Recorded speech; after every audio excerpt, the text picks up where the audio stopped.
உங்கள் வீட்டில் ஒரு பார்ட்டி நடந்துகிட்ருக்கு. அந்த டைமில் நீங்கள் ஏதோ ஒரு திங்ஸ் எடுக்கணும் அப்படின்னு சொல்லிட்டு பின்னாடி போகிறீங்க. அப்படி பின்னாடி போகும்போது பார்த்தீங்கன்னா ஒரு பெரிய பாம்பு பின்னாடி இருக்குது. நீங்கள் திரும்பி வீட்டுக்குள்ளே வந்துட்டு எல்லார்கிட்டையும் இந்த மாதிரி பின்னாடி பாம்பு இருக்குது, யாரும் போகாதீங்கன்னு சொல்லுவீங்களா?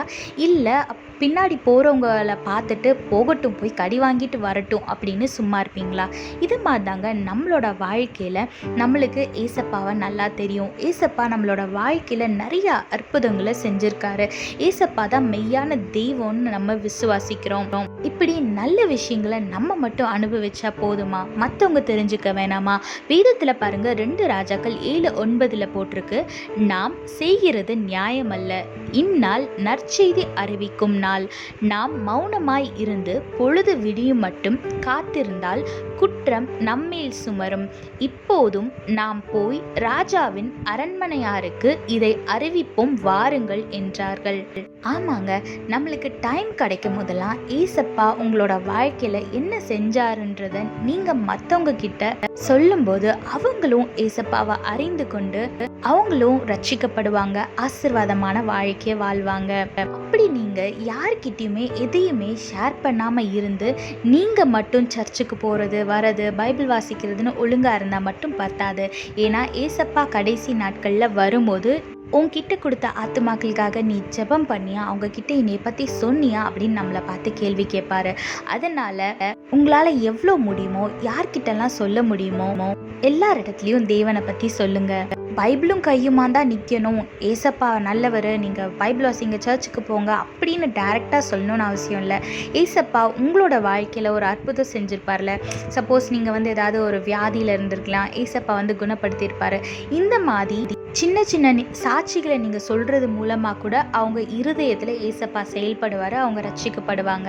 அதனால் எங்கே போகிறீங்களோ வரீங்களோ, யாரெல்லாம் பார்க்குறீங்களோ, தெரிஞ்சவங்க தெரியாதவங்க எல்லார்கிட்டையும் ஏசப்பாவை பற்றி சொல்லுங்க. தேவன் வர நாளில் அநேக ஆத்தும அறுவடையை செஞ்சு கம்பீரமாக நெல்லுங்க. கர்த்தர் உங்களோட கூட இருந்து உங்களை ஆசீர்வதித்து பாதுகாத்து வழி நடத்துவாராக. ஆமென். When you're celebrating a party in your house and you find out that there's a big snake in your backyard, and when people are trying to go to your backyard, will you warn them that there's a snake outside, so don't go? Or will you just let them go and watch them get hurt? Yes, you will warn everyone that there's a snake, don't go. Likewise, in our life, we have been saved by our Lord Jesus Christ and we have tasted the goodness of our God. The question is, are you sharing your testimonies and are you sharing about our Christ to everyone? Look what the Bible says in 2 Kings chapter 7 verse 9. We are not doing right.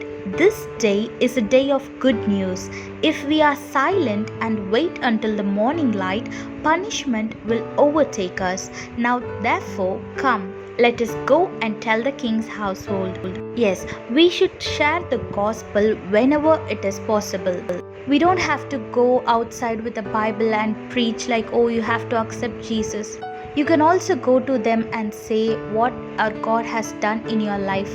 For example, you have might been very sick and the doctors might have said that you cannot get cured, you're going to die, but Jesus saved your life. So you can share testimonies like that, and these testimonies can work in their life and they will also be saved and they will also taste the goodness of our Lord.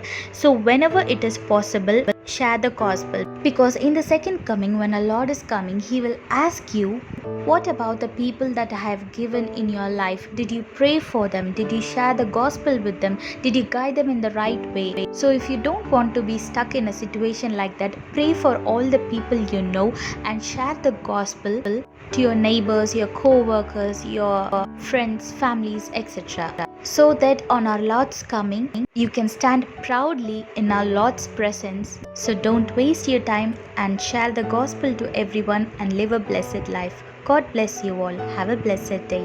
Amen.